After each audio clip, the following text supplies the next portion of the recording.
Merhabalar arkadaşlar, kanalıma hoş geldiniz. Bugün sizlere bir oturuşta yapabileceğiniz çok zevkli ve gayet hoş duran baklava desenli bu şekilde bir bere modelinin anlatımını yapacağım. İçerisine ben silikon koyduğum için duruşu birazcık farklı ama gayet muntazam bir şekilde e, yani başta kafada duran çok güzel duran bir bere modeli. Bu orta kısmı da dilerseniz siz pompon veya farklı bir aksesuarla da tamamlayabilirsiniz. Ben bu kısma kadar geldim. Zaten bu alın çevresindeki lastik kısmına ipim yetmediği için bu renkte çıkartmıştım modeli. Yetmediği için burada ipimi bıraktım ama burayı birlikte tamamlayacağız. Şimdi ördüğümüz renkle. Burada önemli bir nokta yok. Sadece sık iğne ile öreceğimiz bir kısımdı. Önemli olan bu modelimizdi. Hemen başlamak istiyorum arkadaşlar. Şöyle silikonumuzun tam böyle düzgün duran kısmına silikon olduğu için bazı tarafları böyle içe çökük duruyor. Aslında sayıları falan gayet güzel bir bere modeli arkadaşlar. Ördüğünüzde siz de anlayacaksınız ne kadar keyifli ve hızlıca örüldüğünü. Hemen malzeme bilgisini vermek istiyorum. 4 milim tığla ördüm yine ben. Sizin eliniz sıkıysa 4,5 milimle de örebilirsiniz. Daha büyük bir bere elde etmek istiyorsanız, yani eliniz sıkıysa 4 milimle gayet standart sayılarda bir bere örülebiliyor. İpimde şöyle tatlı bir pembe renk kullandım. Marka veremiyorum arkadaşlar, artık sıkıntı oluyor marka ismi vermek reklama girdiği için. Bu şekilde önceki videolarımda bahsetmiştim zaten, tuhafiyelerden yün içerikli atkı veya bere ipi örmek için ip istediğinizde birçok alternatif ip sunacaklardır size. Orta kalınlıkta bir ip. Dediğim gibi yün içerikli olursa daha uygun olur bere yapımında veya atkı yapımında. Hemen sihirli halkayla başlamak istiyorum. 1, 2, ilk etapta 3 zincir çektim bu kısımda. Bu ortasına çektiğim, başta çektiğim 3 zincirle birlikte tam 20 adet 2 seferde çıktığım ikili trabzanımız olacak. Yani başta çektiğim 23 zincir sonrası 19 tane ikili trabzan yapıyoruz. Sonuna kadar bu şekilde ikili trabzanlarımızı yapalım bu sihirli halkanın içerisine. Dediğim gibi çok uzun istemiyorum. Video uzun süre zaman alsın istemiyorum. 19 tane toplamda 3 zincirle birlikte 20 adet ikili trabzanımız olacak. Bunu tamamlayıp gelelim. Evet arkadaşlar, 20 trabzan yaptık. Bu zincirle sayıyoruz. Şimdiki zincire değil, hemen yanında yaptığımız ilk trabzan tepesine sabitledik kaydırma tekniğiyle. Arkadan da bu ipimizi en son çekerek bu orta kısmı bu şekilde küçültüyoruz. Hemen şimdi bundan sonrasında ben 2 zincir çekeceğim. Çok zincir böyle araya çıksın istemiyorum. Tam ortada böyle direkt dümdüz kalsın, görüntüsü olsun.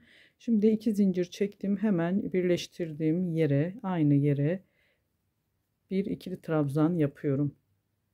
Bu yanına geçiyorum. Buraya bir çift trabzan yapacağım arkadaşlar. Bu sırada da bir tek bir çift trabzan olacak. Yani 10 tane trabzan arttırmış olacağız. Aynı yere 2 tane trabzan yaptım. Hemen yanındakine bir tane tek, bir yanındakine yine aynı yere 2 tane ikili trabzan. Bir tek bir çift diye bu sonuna kadar bu şekilde ilerleyecek arkadaşlar.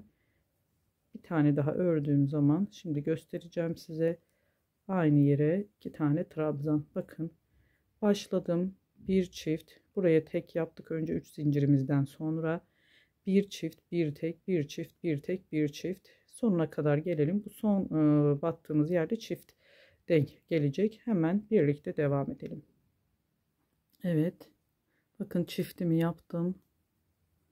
Buraya bir tek yapıyorum. Şu son dibine de bir çift yaparak bu sırayı tamamlıyoruz. Hemen yine trabzan tepesine birleştirmemizi yaptık. Bu sırada 2 zincir çekiyoruz. 3. sıraya geçtik. Şu arkadan en sonda küçültebilirsiniz çekerek ipinizi. Burada ipimi alıyorum. Bakın arkadaşlar, önündeki şu trabzanın tam ortasından lastik şeklinde önden örüyoruz. Bir yanındakinden yine alıyoruz. 2 ve hemen şu lastik aldığımız trabzanın hemen bu arasından bir tane normal trabzan örüyoruz. 2 lastik ördük. Diğer 2 trabzan arasına bir tane daha normal trabzan örüyoruz. Şimdi yine 2 lastik, 2 trabzan, 2 lastik öreceğiz. Şu kısma değil, buraya. Bir sonraki trabzan belinden dolayarak alıyoruz lastiğimizi. Hemen yanındakine yine bir lastik. Bu trabzanı, normal trabzanı hemen dibinden, yani lastik yaptığımız son trabzanın hemen orta kısmından, arasından yapıyoruz.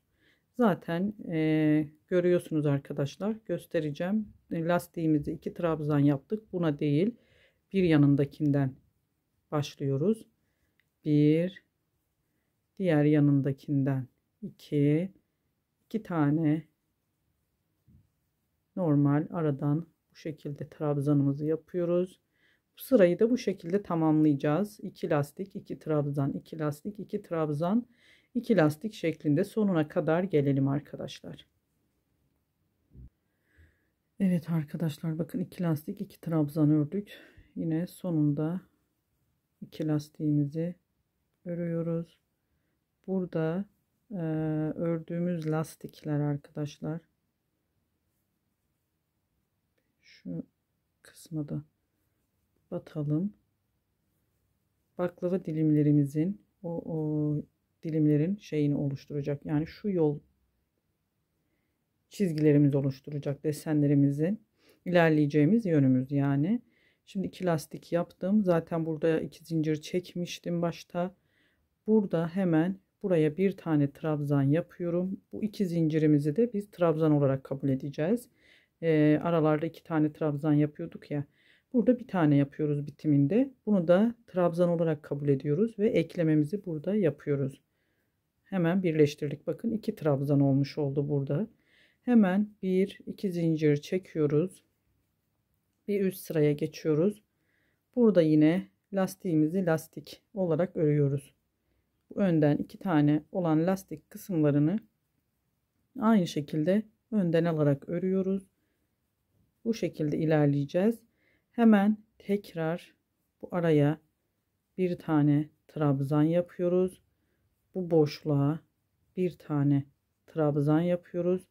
Alttaki 2 trabzanımız, burada da 2 trabzan olacak arkadaşlar.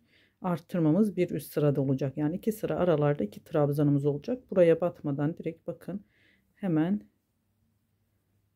lastik kısmını örmeye geçtik. 2 trabzandı. Burada da 2 trabzanımız oldu. Lastik kısmını örüyoruz ve burada da hemen devam ediyoruz. 1-2 trabzan, lastik kısmına geçiyoruz. Hemen bakın arkadaşlar.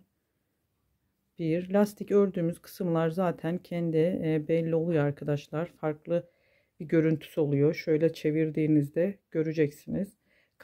Kabarık duruyor. Arada kalıyor yaptığımız normal. Arada kalarak zaten onlar belli oluyor. Hemen yine bir yanındakine trabzan yaptım. Bir diğer boşluğa 2 trabzan arasına bir trabzan daha yaptım. Ve diğer lastik kısımlarını örmeye geçiyoruz. Bu sırada da 2 lastik 2 trabzan şeklinde ilerleme kaydedelim arkadaşlar. Bakın sonuna kadar gelelim. Aralarda 2 trabzanımız var ve ikişer de lastik kısımlarını örerek bu sırayı da tamamlayalım. Evet, sonundaki 2 lastiği de ördük. Şimdi burada bu araya bir tane trabzan yapıyorum. Lastik yaptığımız kısmındaki hemen boşluğa. Yine burada boşluğa trabzan yapmadan direkt birleştirme yapacağız. Çünkü bu işlemi de bu işlemde yine 2 zinciri biz trabzan olarak kabul ediyoruz ve direkt birleştirmemizi yaptık. 2 tane trabzan burada da bakın görüntüsü veriyor. Bu çektiğimiz 2 zincirler bize trabzan olarak kabul edeceğiz. Diğer bir sıraya geçiş yaptık. Yine lastiğimizi lastik olarak örüyoruz. 2 zincir çektikten sonra ve burada arttırmalarımız başlayacak. Şimdi 3 trabzanımız olacak bu aralarda. Hemen yanındaki boşluğa bir trabzan, diğer boşluğa hemen bunu atlamışım. Diğer boşluğa ikinci trabzanımızı ve bu boşluğa üçüncü trabzanımızı yapıyoruz. Bakın hemen diğer lastiğin dip kısmına geliyor ve lastiğimizi yine örüyoruz. Lastik bellerinden tığımızı geçirerek 3 trabzanımız oldu. Yine burayı da göstereyim. Gösterecek çok fazla bir burada arttırmalarda bir püf noktası yok arkadaşlar. Burada 3 trabzanımız olacak. Hemen tekrar lastik kısmına geçiş yapıyoruz ve sonuna kadar yine gelelim bu sıranın da. Bakın 1 2 3 trabzan 2 lastik, 3 trabzan 2 lastik şeklinde sonuna kadar gelelim, devam edelim. Yine 2 lastiğimi yaptım. Bakın dilimlerimiz belirginleşmeye başladı arkadaşlar. 1 2 3 4 5 6 7 8 tane baklava diliminden oluşacak bu. Bu şekilde bu lastiklerimiz bizim izlediğimiz yol olacak. Hemen yine 2 lastikten sonra buraya bir trabzan yapıyorum. Ve bu boşluğa, bu iki trabzan arasına yine trabzan yapıyorum. Çünkü artık artmış olacak. 3'e çıkacağı için bu iki zincirimiz var. Zaten burada 2 trabzan yapıp kapatıyoruz. Bakın 3 tane trabzan olarak görüntü veriyor. Bu aralarda yine 2 zincir çektim. Bir üst sıraya geçiş yaptık. Hemen yine lastiğimizi lastik olarak örüyoruz. 1 2 ve yine burada da aradan hemen lastik ördüğümüz yerlerin tam ara yan boşluklarına da batarak 4 tane trabzanımız olacak. Bir alt sırada 3'tü. 2 2 3 4 oluyor. Bu sırada bir tane daha trabzan arttırma yapmış olacağız.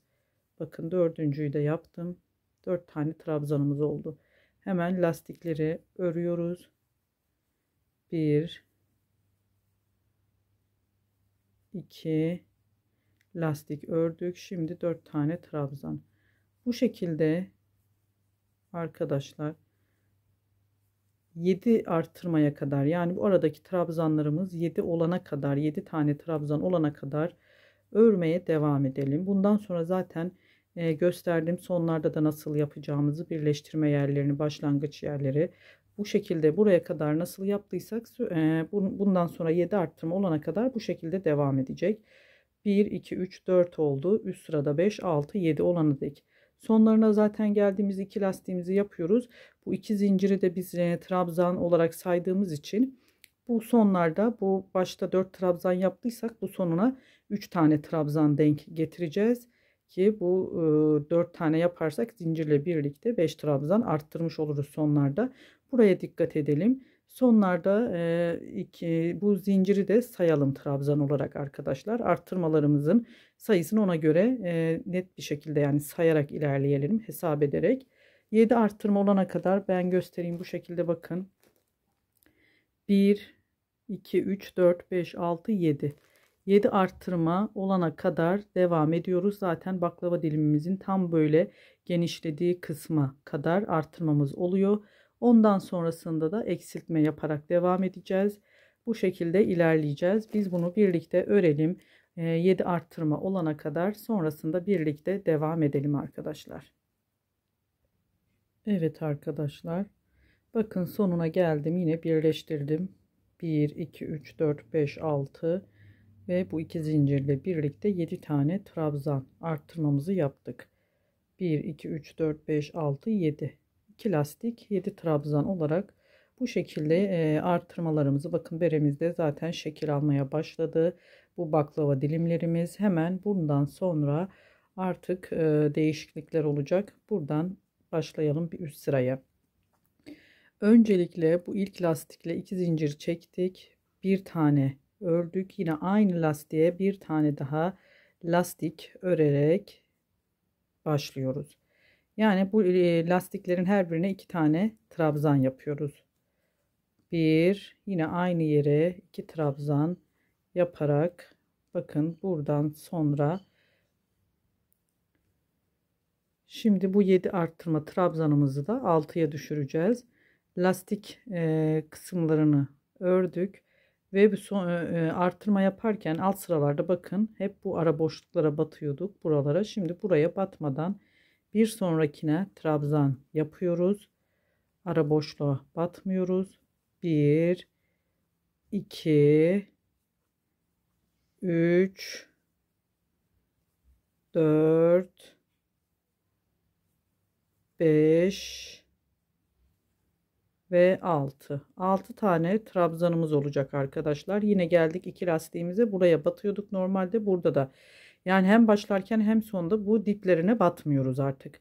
Toplamda 1 2 3 4 5 6 trabzan elde edeceğiz. Şimdi yine lastik kısmına bir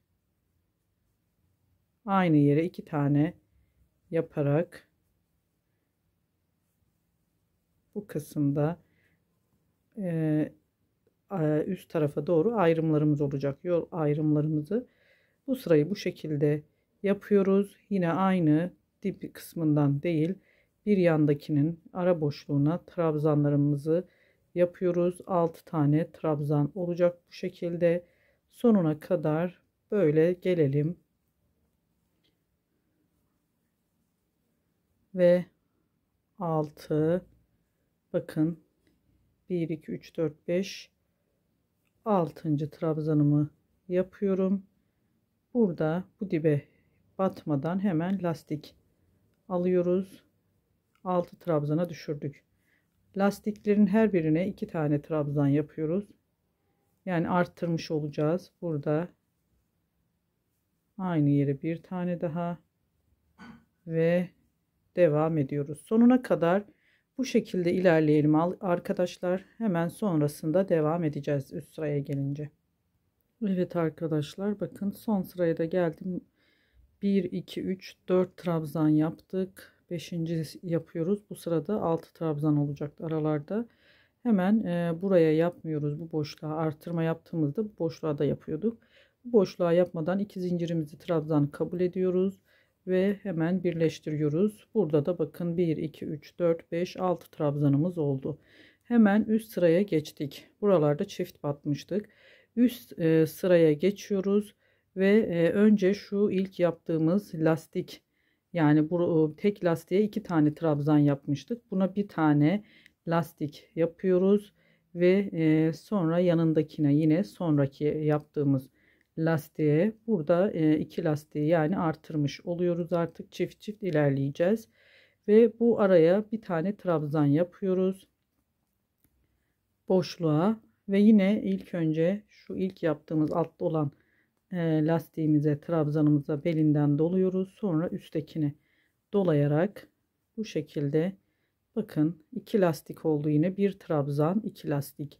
Burada da yine arttırmalarımız devam edecek. Yine bu dibine değil, 6 trabzanı biz 5'e düşüreceğiz. Burada bir, hemen yandaki boşluk içerisine trabzan boşluklarına 2 3 4 ve 5 tane trabzanımızı yaptık. 1 2 3 4 5. Yine bu boşluğa batmıyoruz. Çünkü artırmalarımız burada eksiltme, artık eksiltme kısmına geçtiğimiz için hemen şöyle ilk yaptığımız bu lastik kısmında ilk yaptığımız lastiği örüyoruz bir tane ve sonraki lastiği örüyoruz. Araya bir tane trabzan, bu aradaki bir trabzan bir üst sırada 2'ye çıkacak, artırma yine olacak. Yine yanında lastiklerimizi lastik örüyoruz. Tek tek örüyoruz. Yani ayrı ayrı, bir alt sırada aynı yere 2 tane yapmıştık. Arttırma kesiş noktası olduğu için. Yine yanındakine atlıyoruz. Diplerine batmadan bu sırada 5 tane trabzanımıza olacak. 6'ydı, 5'e düşürmüş olduk. 3 4 ve 5. Yine bakın hemen lastik. Önce şu alttakini örüyoruz. Üst üste yapmıştık. 2 tane aynı yere 2 tane yapmıştık lastik kısmını. Yine araya bir boşluğa bir trabzan ve lastik kısmını örüyoruz. Bu sırayı da sonuna kadar bu şekilde tamamlayalım. Üst sıraya geçeceğiz. Bakın arkadaşlar. Evet. Modelimiz ortaya çıkıyor yavaş yavaş. Evet, yine sonuna geldik. Bakın 2 lastik, 1 trabzan, 2 lastik, 1 2 3 4. Aralarda 5 trabzanımız olacağı için 4 tane yaptık ve buradakine batmadan hemen birleştirmeyi yapıp kapatıyoruz.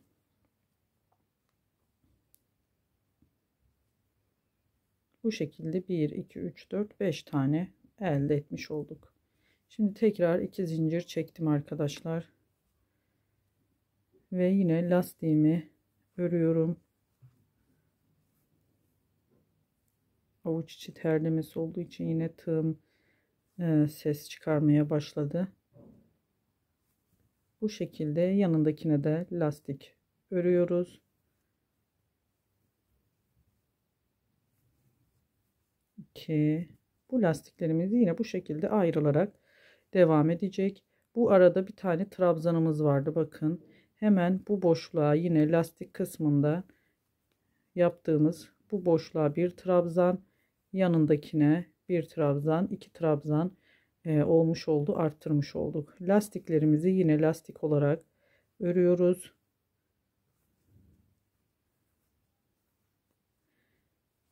Tekrar boşluğa batmadan aradaki trabzan sayımızı 4'e düşürüyoruz. Bu sırada 2 3 ve 4. Bakın alt sırada 5'ti. Burada 4 olacak. Hemen lastiğimize geçiş yapıyoruz. Bir ikinci lastiğimizi yaptık ve burada yine yandaki hemen boşluğa bir trabzan, diğer boşluğa da ikinci trabzanımızı yaptık. Bir trabzanı da 2'ye arttırmış olduk. Yani bir baklava diliminin uç kısmını kapatırken, eksiltme yaparken buradakilerin arasında da arttırmalarımız birer dilim aşağıya doğru arttırmalarımız olacak. Şu kısımları yapıyoruz biz. Bu şekilde ilerleyelim. Gösterdiğim şekilde, yani sistem aynı, matematiğe çok bir önemli bir püf noktası yok. Bakın 2 lastik, 2 trabzan, 2 lastik ördük. Arada yine 1 2 3 4 tane trabzanımız oldu. Tekrar 2 lastik, 2 trabzan, 2 lastik. Sonuna kadar bu şekilde gelelim ve ilerleyelim arkadaşlar. Evet, yine sonuna geldik. Bakın 3 trabzan yaptım ve kapatacağım. Hemen zincirimizle birlikte 4 trabzanımız, bu sırada da 4'e düşürdük eksiltme yerlerini. Tekrar 2 zincir çekiyorum.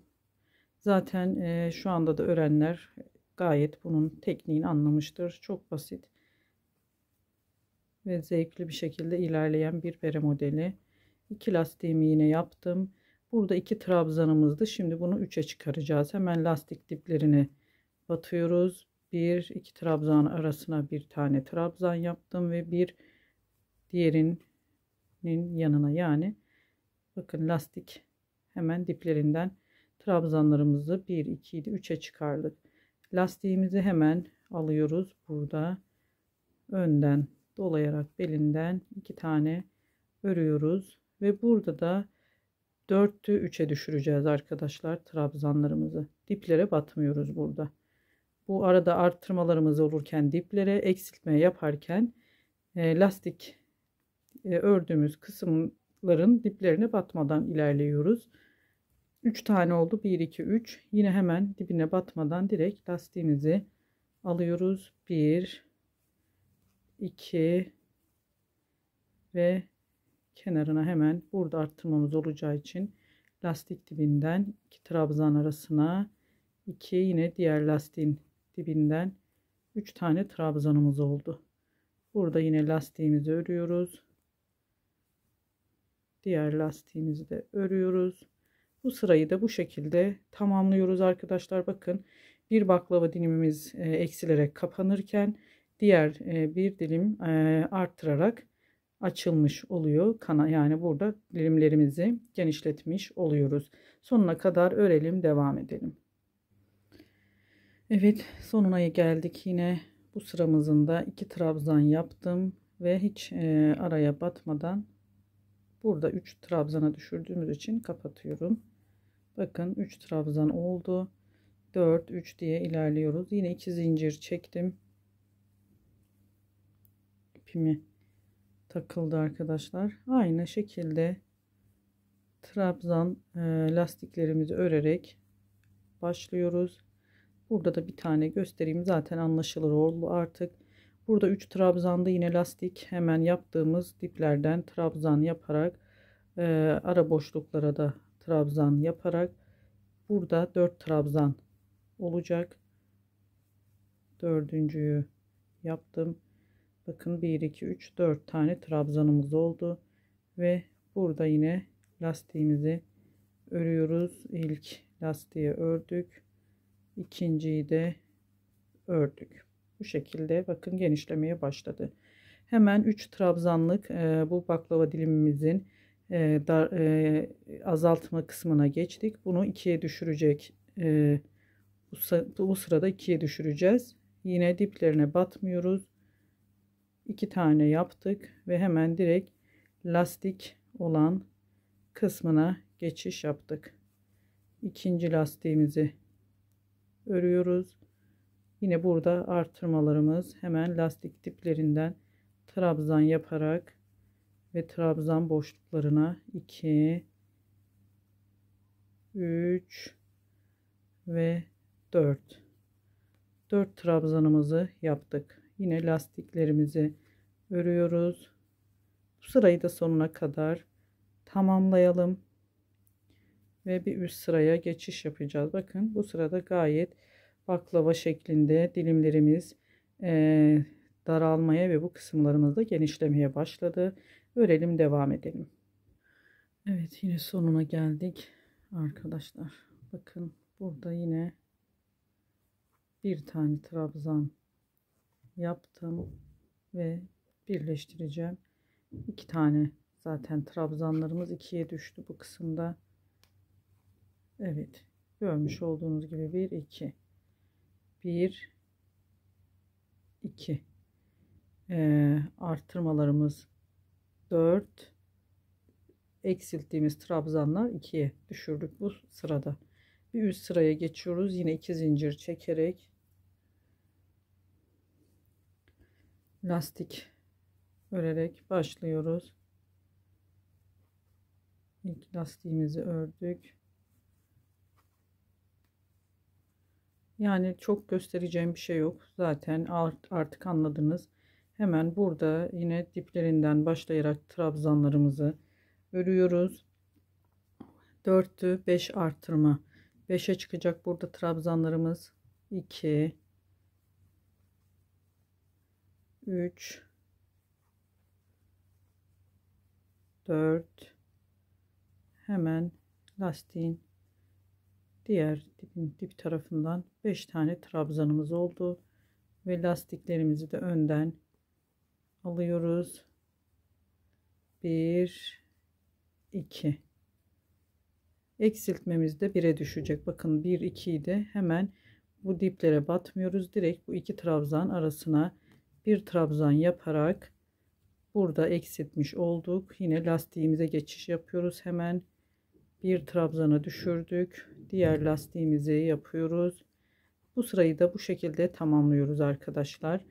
Bu aralarda 5 tane arttırmamız 5 trabzana çıkmış olacak. 4'tü 5 olacak.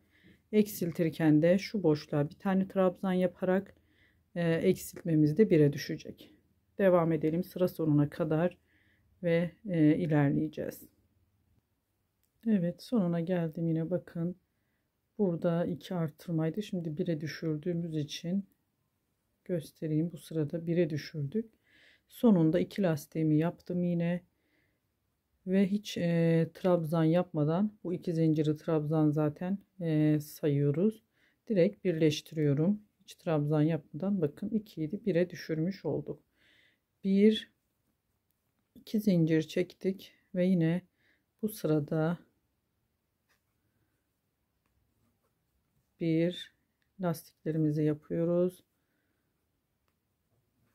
2 Yine burada bakın artırmalarımız 1, 2, 3, 4, 5'ti. Burada 6'ya çıkaracağız. Burada da 7 olana kadar artırmamız devam edecek. Bu dilimlerde 2, yine lastik yaptığımız kısımların diplerinden de trabzan yaparak bu şekilde ilerliyoruz. 4, 5 ve 6. 6 trabzanımız oldu. Bu sırada da hemen lastiğimizi yapıyoruz. 1, 2. Artık burada eksiltme yaptığımız için 1'di. Şimdi hiç trabzan yapmıyoruz. Direkt lastiğe geçiş yapıyoruz arkadaşlar. Lastik olarak örüp kapatıyoruz bu kısımlarımızı. Yine arttırmalarımız devam ediyor. 2, 3, 4, 5 ve 6. trabzanımızı yaptık. Hemen lastik örüyoruz. İlkini ördük. Burada direkt 4 lastik birden yani yan yana 4 lastik örmüş gibi olacağız. Hemen bir taneydi. Burada hiç trabzan yapmadan diğer karşıda lastik kısmını örüyoruz. Evet arkadaşlar, bakın bu şekilde kapatıyoruz artık. Baklava dilimlerimiz ortaya çıkıyor. Bu sırayı da sonuna kadar bu şekilde tamamlayalım. Beremiz yavaş yavaş modelini göstermeye başladı arkadaşlar. Evet arkadaşlar, yine sıra sonuna geldik. Bakın 1, 2, 3, 4, 5, 6 tane bu dilimlerimizin artırmasını yaptık. Hemen yine lastiği başta gösterdiğim gibi, bu sıra başındaki gibi lastik olarak örüyoruz. Direkt kapatıyoruz hemen. Buradaki bakın ilk 2 zincir yanındaki ilk lastiğin tepesine kapattım. Hemen 2 zincir çekiyorum. Burada arada 2 zincir kalıyor arkadaşlar. Bu şekilde kapattığımızda ilk de yoktu ama bu zincir mecbur burada kalmak zorunda. Çünkü sıra başımız olduğu için. Burada sizi hani yanıltmasın neden burada kaldı diye, kalacaktır. Hemen yine bakın şimdi 2 zincir çekiyorum. Lastiklerin ikisini bu şekilde bir aldım. Yani 2 tanesini bir ördüm. Ve yine bu boşluğa 7. arttırmayı yapacağız. Şimdi burada 7 tane ikili trabzan olacak. Yine lastik diplerinden başlıyoruz. 3. Bere büyüdüğü için biraz kavramakta zorlanıyorum.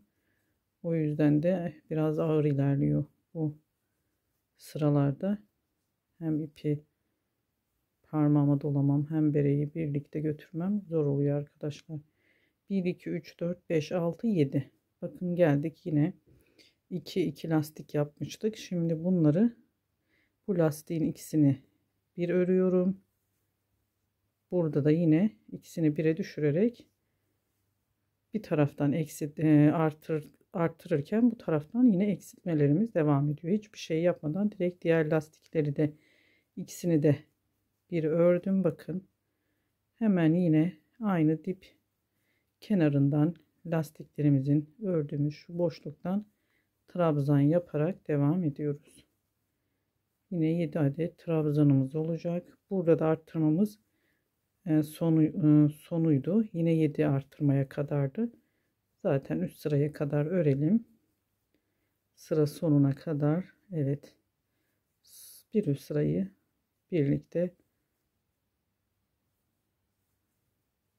örmeye devam edeceğiz. İkisini birlikte alıyoruz lastiklerin arkadaşlar. Bakın. Yine belinden kavrayarak, dolayarak gösteriyorum. 7 arttırma başladık. İlk 2 lastiğimizi ördük. Buradakini zaten sonda bitirişte bitimde bu yürütüyoruz buradaki 2 lastiği. 7 arttırma oldu. 7 trabzan, 2 lastiğimizi ördük. Tek tek teke düşürdük. Yine 7 tane trabzanımız, yine lastiklerimizi örerek sonuna kadar gelelim. Evet, yine sonuna geldik. 7 tane trabzanımızı ördük. Buradaki son 2 lastiğimizi de yine bir seferde toplayıp örüyoruz ve direkt hemen ördüğümüz lastik tepesine sabitliyoruz. Yani çektiğimiz ikinci zincir değil de sıra başındaki yanındaki ilk trabzan tepesine hemen 2 zincir çekiyorum tekrar ve arkadaşlar bakın burada 2 zincir çektikten sonra bu araya batıyorum. Bu sıra başı olduğu için iki lastikte bir bitimde bir başlangıçta olduğu için bu sırada ilk başlangıçta bu şekilde örüyoruz. Hemen yanına bir trabzan örerek bu lastiğin ara kısmına devam ediyoruz. Şimdi yine 3 4 5 6 7 1 2 3 4 5 6 7 bu sırada da 7 olacak, arttırmamız olmayacak ama yine 7 tane trabzanımız olacak. Hemen şu boşluğa batmıyoruz, arttırma olmayacağı için direkt lastiklerimizi tek tek altta toplamıştık ikisini. Şimdi bu ikisinin belini birlikte toplayıp örüyoruz. Tekrar yanından 1 2 3 4 5 6 7. Yani başlarken yine bu dipten alıyoruz. 1 2 3 4 5 6 7. Buradakine batmadan direkt bu iki lastiği ikiye indirdiğimiz şu lastik kısımlarının ikisini birlikte yine bunu da teke indirdik. Tekrar yine aynı şekilde devam ediyoruz arkadaşlar. Bu sırayı da sonuna kadar bu şekilde örelim. 7 trabzan artırma yapmıyoruz. 2 lastiğimizi bir topluyoruz. 7 trabzan. Bu şekilde sonuna kadar örelim ve devam edelim. Beremizin zaten çok az sırası kaldı.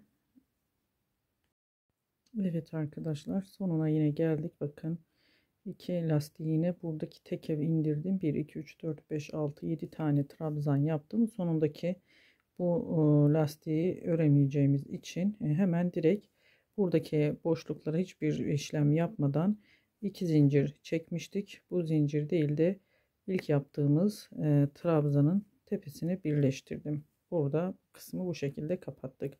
Hemen 2 zincir çekiyorum. Bir üst sıraya geçtim. Bakın bunu önden alıyorum. Hemen yanındaki trabzanı önden lastik şeklinde. Yanındakini arkadan örerek alıyorum. Bir önden bir arkadan lastik örerek bu sırayı devam ettiriyoruz. Yanındakini arkadan ördüm. Bir yanındakini yine önden, yanındakini arkadan, yanındakini önden. Zaten arkadan ve önden ördüğümüz lastikler belli oluyor arkadaşlar. Bakın.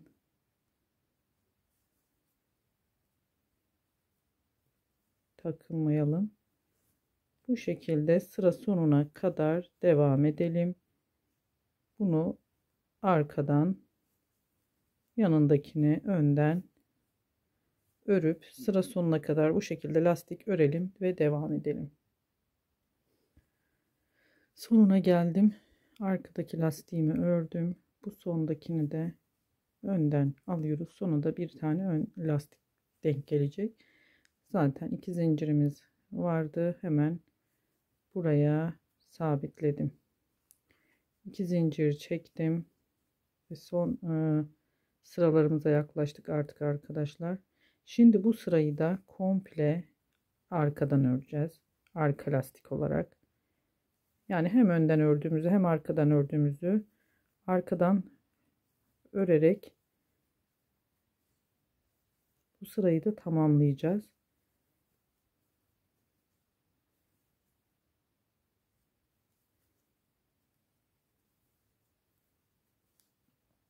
Bu şekilde bir çıkıntımız olacak.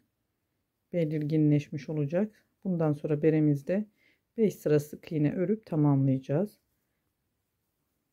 Dediğim gibi çok basit bir bere.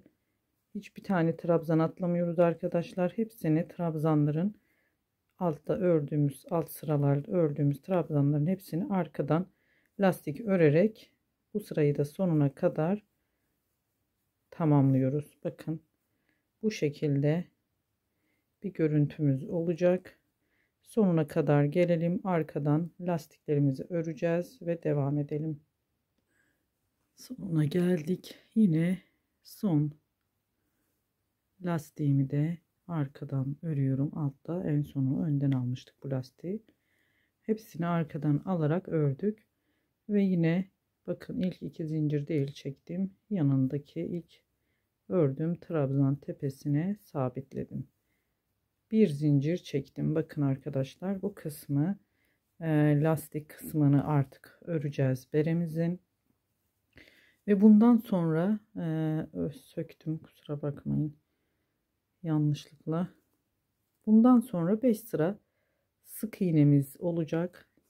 Buradan sonrası sizin dilediğiniz gibi lastik şeklinde de devam ettirebilirsiniz. Bir önden bir arkadan alarak da yapabilirsiniz bu berenin lastik kısmını.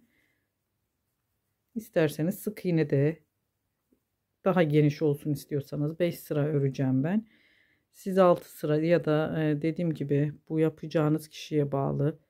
Sayılarını arttırarak bunun ölçüsünü ayarlayabilirsiniz. Küçük olduysa bu 7 arttırmaları burada 8 yaparak yine 8'e 1'e indirip yine buradaki baklava dilimimizi de yani 8'e arttırarak birkaç sıra daha fazladan yapıp büyütebilirsiniz berenizi arkadaşlar. Ya da daha 6 artırmaya kadar yapıp küçük çocuklar için yapacaksanız bu şekilde eksiltmelerimizi 6'ya 5'e kadar yapıp da eksiltebilirsiniz. Bu zaten elle alakalı da değişebiliyor. Kullandığınız ip tığ, el sıkılığına, gevşekliğine göre de değişkenlik gösterebiliyor arkadaşlar. Bir zincir çekip her trabzan içerisine sık iğne yaparak ilerliyorum burada. Bu kısmı dediğim gibi ben sık iğne yaptım modele sadık kalma açısından. Burası lastik de olabilir. Eğer çok sıkı olduğunu düşünürseniz lastik daha gevşek baş kısmına yani alın kısmına daha böyle rahat oturacaktır. Ferah kullanım açısından. Bu şekilde dilediğiniz gibi burayı siz yapabilirsiniz. Lastik olarak devam ettirebilirsiniz. 5 sıra sık iğne olacak. Şu sonuna kadar gelelim. Böyle sıra başını bir kez göstereceğim. Sonrasında birlikte ekran arkasında örmeye devam edelim. Evet, yine geldik sıra sonuna. Son sık iğnemi yaptım. Başlangıçta çektim. Aynı birleştirmelerimiz alt sıralarda. Zincir tepesine değil, ilk yaptığım sık iğne tepesine sabitliyorum arkadaşlar. Bu ipimi buradan öncelikle bir kurtarıp tekrar birleştirmeyi yapalım. Tekrar bir zincir çektim, yine dibine birleştirme yaptığım yere batarak ilerliyoruz. Birleştirmemiz bu şekilde. Başlangıçlarda bir zincir çekiyoruz. Dediğim gibi ben burada sık iğne yapacağım. 4 veya 5 sıra. İpim biraz kalın olduğu için belki 4 sırada yeterli. Bundan sonra 3 sıra daha öreceğim. Ona göre ilerleyelim. Sizler de ipiniz ince ise ya da eliniz sıkıysa 5 sıra yapabilirsiniz. Bunu tamamen sizin zevkinize kalmış arkadaşlar. Lastikte örebilirsiniz. Örelim.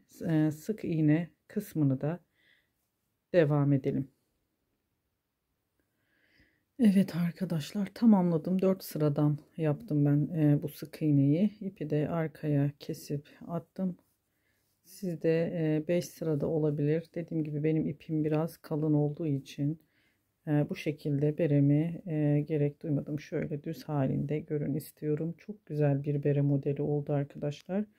Gayet yapımı da kendisi örmesi de zevkli ve görüntüsü de çok hoş duruyor. Dediğim gibi şu tepeye siz bu şekilde olduğu için tarifi verdim. Pompon, hazır pompon da takabilirsiniz ya da iple aynı renkle. Pompon yapımı da çok aşağıda videolarım da var. Ya da başka anlatımlar da var. Kanallarda aratarak pompon yapımını iple. Bu pompon aynı renkli pompon da çok hoş duracaktır bu berede. Bu şekilde beni dinlediğiniz için teşekkür ediyorum arkadaşlar. Kanalıma da abonelik ücretsizdir. Abone olarak yorum ve beğeni yaparak da desteklerinizi bekliyorum. Videolarımın devamı gelmesi adına. Çünkü izlendiğini bilmek, beğeni aldığını bilmek videolarımızı bizi daha çok böyle yeni videolar, yeni modeller anlatımını yapmaya daha çok azimlendiriyor, daha çok istek oluyor bizde. O yüzden de sizlerin desteğini bekliyorum. Beğendiyseniz de yeni modellerde istediğiniz modeller varsa yorumlarda da yazabilirsiniz kanalımda. Videonun altına devamı gelecek inşallah farklı modellerinde. Bu şekilde başka bir videoda görüşmek ümidiyle. Hoşça kalın. Görüşmek üzere.